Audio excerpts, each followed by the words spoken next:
जय श्री राम। आज आपको छठी इंद्री के बारे में विस्तार पूर्वक बताएंगे। छठी इंद्री क्या होती है और योग द्वारा इसकी शक्ति को कैसे प्राप्त किया जा सकता है। साथ में यह भी कि जीवन में हम इसका उपयोग किस तरह कर सकते हैं, शरीर के भीतर कहाँ कहाँ होती है तथा इसे कैसे जगाया जाता है। तो ये कुछ इस तरह के सवाल हैं जिनका जवाब इस वीडियो के माध्यम से आपको पता चलेगा।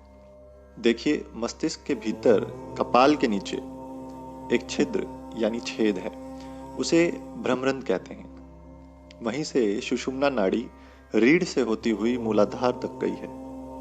सुषुम्ना नाड़ी जुड़ी हुई है सहस्त्रार चक्र से। ईड़ा नाड़ी जो है शरीर के बाएं तरफ स्थित है तथा पिंगला नाड़ी दाएं तरफ, अर्थात ईड़ा नाड़ी में चंद्र स्वर और पिंगला नाड़ी में सूर्य स्वर स्थित रहता है।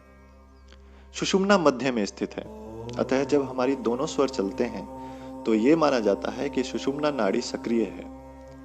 इस सक्रियता से ही छठी इंद्री जागृत होती है। ईड़ा, पिंगला और सुषुम्ना के अलावा पूरे शरीर में हजारों नाड़ियां होती हैं।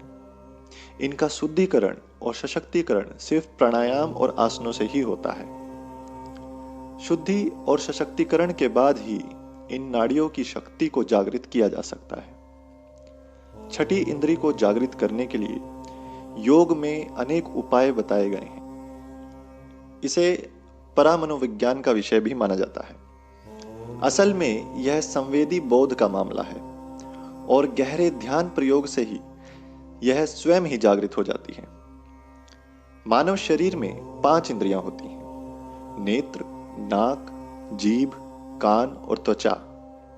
इसी को दृश्य, सुगंध, स्वाद, श्रवण और स्पर्श कहा जाता है। किंतु एक और यानी कि छठी इंद्री भी होती है जो दिखाई नहीं देती, लेकिन उसका अस्तित्व महसूस किया जा सकता है। उसे हम मन का केंद्र बिंदु भी कहते हैं। उपन्यासकारों ने इस पर बहुत से उपन्यास भी लिखे हैं। प्राचीन काल और मध्यकाल में छठी इंद्री ज्ञान प्राप्त कई लोग हुआ करते थे, लेकिन आज कहीं भी इस तरह का व्यक्ति नहीं दिखाई देता है। उसके बहुत सारे कारण होते हैं और वो कारण आप सभी को पता है। हिप्नोटिज्म जैसी अनेक विद्याओं इस छठी इंद्री के जागृत होने का ही एक चमत्कार है। हमारा प्रयास ये बताना है कि छठी इंद्री क्या होती है और योग द्वारा इसकी शक्ति कैसे प्राप्त की जा सकती है, और साथ में ये भी कि जीवन में हम इसका उपयोग किस तरीके से कर सकते हैं। छठी इंद्री के जागृत होने से व्यक्ति में भविष्य में झांकने की क्षमता का विकास होता है।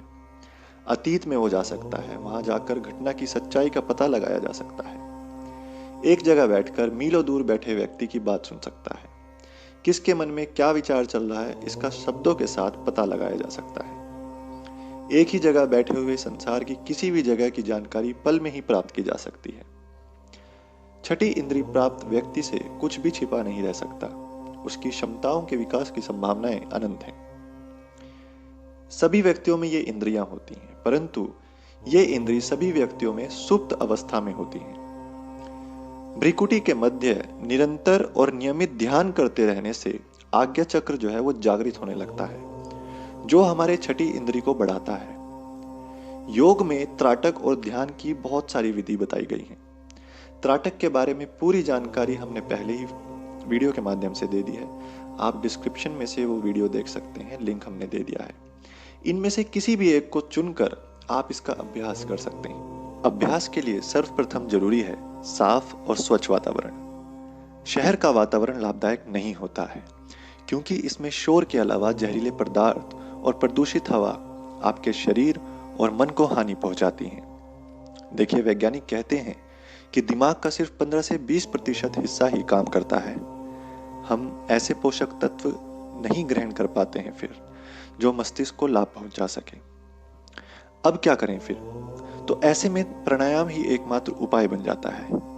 इसके लिए सर्वप्रथम समस्त वायु कोशों को जागृत करना चाहिए। फेफड़ों और हृदय के करोड़ों वायु कोशों तक स्वस्थ हवा नहीं पहुंच पाने के कारण वे निढाल से ही पड़े रहते हैं, उनका उपयोग नहीं हो पाता।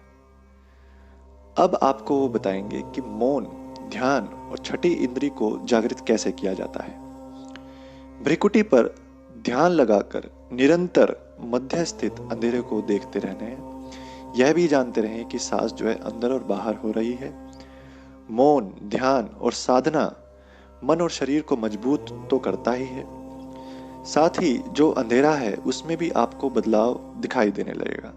वो बदलाव कुछ इस तरीके से होगा कि वो जो काला घना अंधेरा है वो नीले रंग में परिवर्तित हो जाएगा, नीले से सफ़ेद हो जाएगा।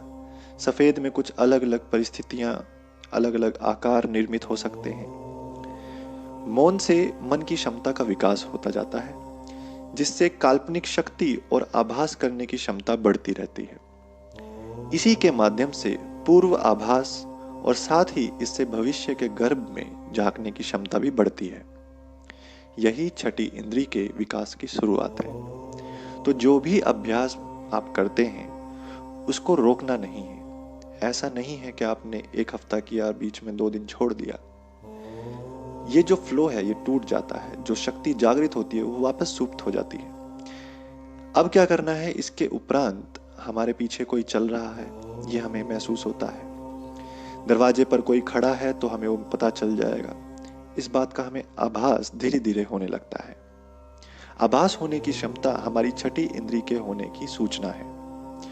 जब इस तरह का आभास होने लगे तो समझ जाना चाहिए कि आपकी छठी इंद्री की क्षमता बढ़ रही है। पूर्वाभास में ये सारी चीजें बदल जाती हैं। जैसे कि किसी घटना के घटित होने से पूर्व ही आपका जो मन है वो इस बात का पता लगा लेता है। मन की स्थिरता और उसकी शक्ति ही छठी इंद्री के विकास में सहायक सिद्ध होती है। तो आशा करता हूं कि आपको इस वीडियो के माध्यम से पता चला है कि छठी इंद्री कैसे जागृत करना है और छठी इंद्री आखिर में होती क्या है। जय श्री राम।